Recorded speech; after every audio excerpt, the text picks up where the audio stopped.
Welcome back to the deep dive.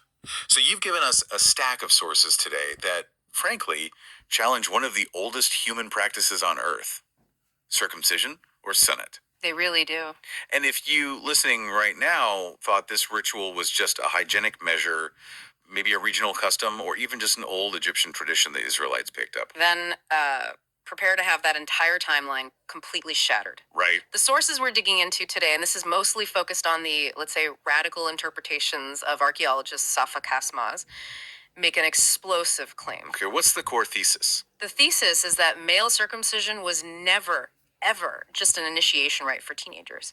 It's actually the highly moderated, symbolic remnant of a far more archaic system. Which is? What the sources call the cult of castration and sterilization. Wow. Okay, that is a huge conceptual leap. So you're saying we're connecting these incredibly ancient sites like Karahantips, Sabers. 12,000 years old, yes. Yeah. Due directly to foundational myths like the castration of Uranus in Hesiod's Theogonia, and then all the way to rules in religious texts. That's the mission.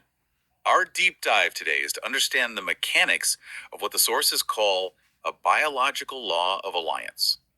A system, set up to control reproduction and hold on to power 12,000 years ago. This moves the whole origin story then. Completely. It moves it far back in time, far away from that standard narrative, replacing its roots right in prehistoric Anatolia as a sociobiological tool of governance.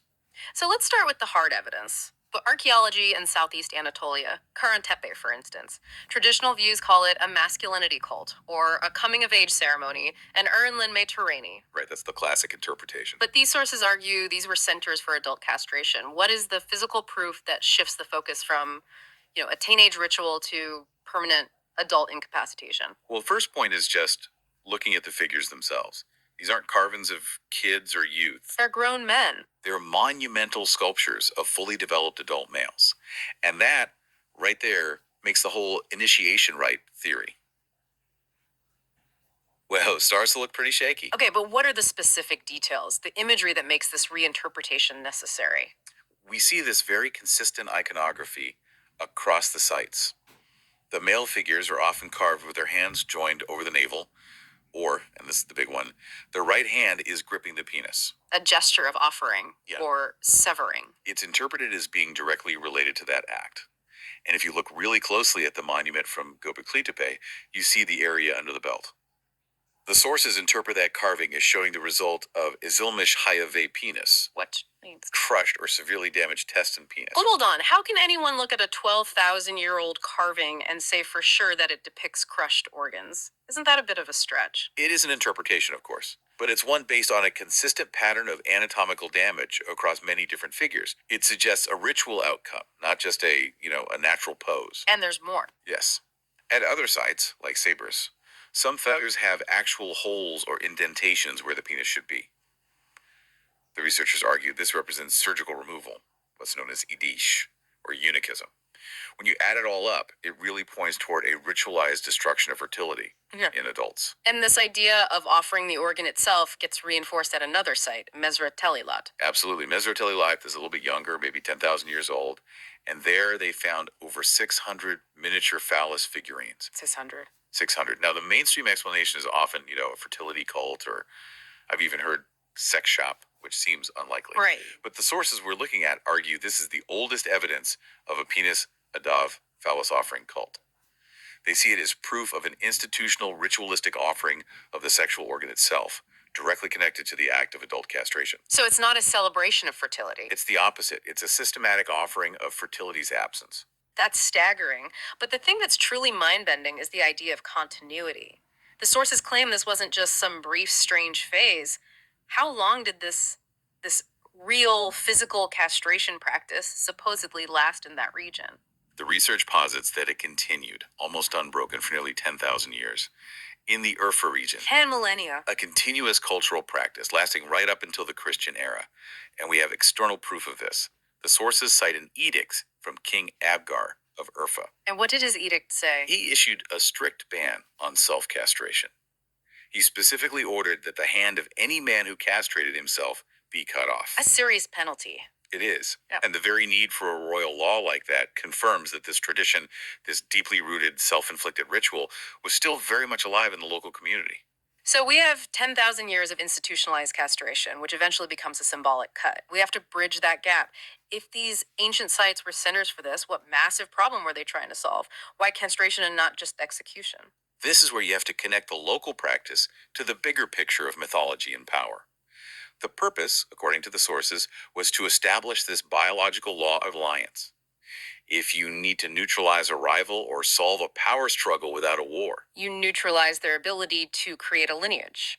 you neutralize their ability to reproduce. Exactly. And this brings us right to the very beginning of Western mythology. Yes, to Hesiod's Theogonia. Hmm.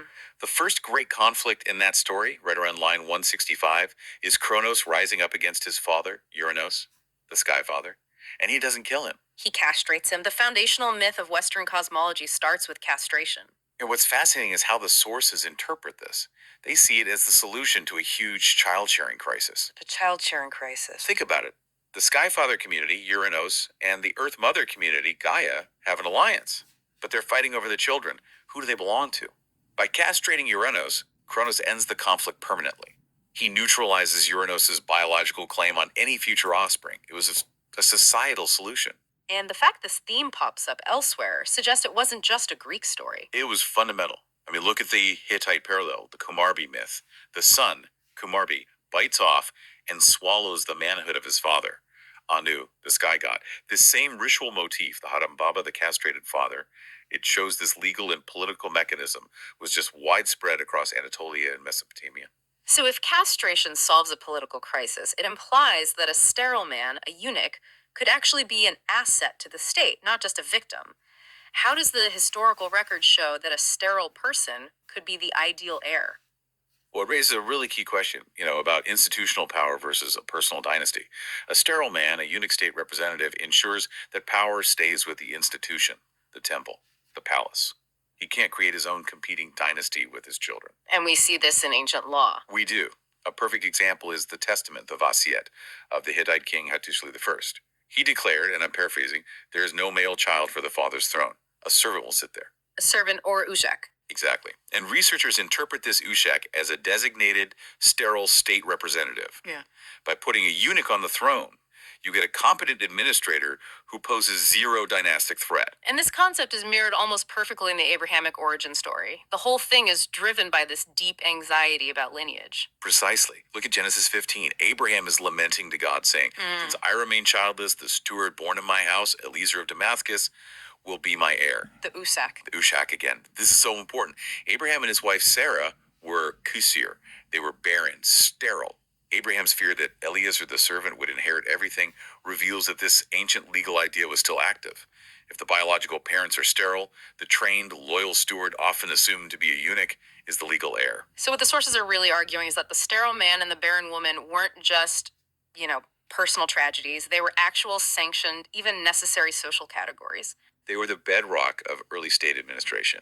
If you wanted stable, non-dynastic power, you needed the Hadum Erkek and the Kusur Kadin. They were the firewall against power being corrupted by family bloodlines. Okay, let's jump forward. How did this institution, this idea, survive? Even without the physical act, how does this 10,000-year-old biological law persist in institutions that are still around today? You see the cultural continuation most clearly in some religious organizations. For example, the Syriac Christian clergy in the Near East. How so? The sources point to the incredibly strict, lifelong Evlin May Yasa, the marriage prohibition for their high-ranking clergy. Priests, nuns, patriarchs. This mandatory permanent reproductive incapacitation is seen as the cultural expression, the moderated substitute for the ancient castration rule. So a celibate priest is the modern version of the sterile steward. Conceptually, the role is identical. It's the symbolic form of the physical act. And remember King Abgar's edict. That proves the physical reality of the tradition lasted a very, very long time. And the cultural memory is even deeper. The sources point to folkloric traces still used in the Urfa and Haran region today. You mean the phrases about eating organs? That sounds like an incredible link. It is. Contemporary phrases of, say, intense disapproval or ridicule, like chukfe dashak yeme, which literally means eating the phallus and testes, are interpreted as 10,000-year-old remnants of ritual consumption tied to that phallus offering cult we talked about. An incredible continuous memory. Astonishing. Okay, so this brings us to the ultimate shift, the pivot point of this whole deep dive. How does this entire system, from adult castration to mandatory sterility, finally become the symbolic cut we know as sinnet, or circumcision? The core argument is actually pretty simple. Male and female circumcision is the gradual, symbolic, and minimized version of those much older, much more extreme rites. It's essentially a harm reduction replacement. Why cause total incapacitation when a symbolic mark will do the job? Exactly. Why do that when a small cut can signal the same alliance, the same obedience? And the Abrahamic covenant is the official dividing line for this change. That's the transformative moment. Yeah. In Genesis 17, Abraham enters the covenant through circumcision. And what's crucial is what happens after the ritual. He and Sarah are finally able to conceive Isaac. Yeah. The system flips. Right. The tradition moves from demanding Hadamalik total biological incapacitation, represented by Eliezer, the heir to, requiring only a symbolic cut. And that cut, paradoxically, is what enables a new, legitimate biological lineage through Isaac. So a meaning of the ritual changed from I am sterile, therefore I am your loyal steward, Yeah. to I am marked, therefore I am sanctioned to reproduce. That is the exact progression the sources argue for. And finally, you have to appreciate the global reach here. This didn't start in Egypt. The fact that ritual circumcision spread all over the world, from that Anatolian basin 12,000 years ago to Australia, the Americas, Asia, Africa, It proves it's something more fundamental. it proves it's an ancient, universal, socio-biological solution for managing alliances and reproduction. It is not just some isolated custom. The sheer age and breadth of it tells you how important it was. Okay, let's try to synthesize this. It's a massive idea. We've gone through arguments, rooted in Safa Kaçmaz's work and the archaeological data, that the true origin of circumcision lies in this highly regulated system from 12,000 years ago in Anatolia. A system that created a necessary class of sterile people, the Hadam Erkek and the Kasir Kadun, to manage power. And the real takeaway for you to consider is the scale of this political structure. These institutions of ritual sterility are so foundational to Mesopotamian source religions and civilization that if you try to take them out of the equation, There's nothing left. you're left with a historical vacuum. These were effectively the world's first major biological political institutions. And they weren't designed around war, but around the control of reproduction itself. It really forces a reevaluation of what sacred power even is. It does. The sources suggest we have to confront this idea that the founding figures of monotheistic religions, Abraham and Sarah, who were first presented as sterile, weren't just the subjects of a miracle. They were, in fact, prototypes of these institutionalized Hadim Erkek and Kasur Kadun categories. So here's the provocative thought we want to leave you with. If the covenant of circumcision transitioned authority from a requirement of biological sterility to a symbolic act of alliance, what does that tell you about the fundamental, non-biological nature of sacred power? Was religious authority, at its very root, born from the deliberate rejection of natural human fertility? Something powerful to consider as you process this deep dive.